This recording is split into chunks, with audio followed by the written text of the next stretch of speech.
আসসালামু আলাইকুম, আশা করি সবাই ভালো আছেন। তো আমরা আজকে এই যে লাঞ্চ আওয়ারে মিরপুরের এই সাইডে ছিলাম।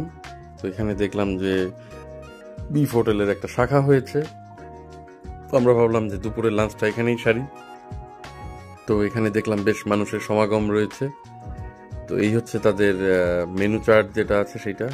এখানে দেখা যাচ্ছে বাসমতি চালের মাটন আকবরি বিরিয়ানি এটা আছে, আর একটা মনে হয় কিমা বিরিয়ানি ওইটা আছে, আর গরুর কালা ভুনা লাল ভুনা আছে।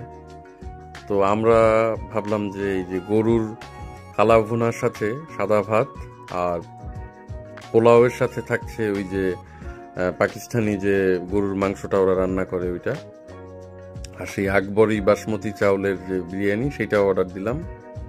তো আমরা তিনজন আছি, তিনটা প্লেটার অর্ডার দিয়েছি। তো ভেবেছি যে শেয়ার করে খাবো, যাতে করে তিনটা টেস্টই আমরা গ্রহণ করতে পারি। তো খাবারের ব্যাপারে বলতে গেলে খাবারগুলো দেখতে বেশ মুখরোচক, ছবিতেও বেশ মুখরোচক লেগেছিল। তো আমরা এই যে আমাদের পাকিস্তানি গরুর মাংসটা এসে গেল। তো আমরা শুরু করেছিলাম হচ্ছে বিরিয়ানি দিয়ে, যে আকবরি বাসমতি বিরিয়ানি এটা দিয়েই শুরু করেছিলাম। তো খাবারের কথা বলতে গেলে খুব এক্সট্রাঅর্ডিনারি না। যেমন এই যে বিরিয়ানিটা, এটা অতিরিক্ত লবণ, এরকম 3-4 টুকরা মাংস থাকে খাস্তা। তো অতিরিক্ত লবণ দিয়ে রান্না করেছে, সেরকম কোনো স্বাদ আমরা পাইনি। তাছাড়া এই যে পাকিস্তানি মাংসটা, এটা একটু ডিফারেন্ট স্বাদের, যেহেতু বিভিন্ন মনে হয় টক দই বিভিন্ন মশলা দিয়ে রান্না করে।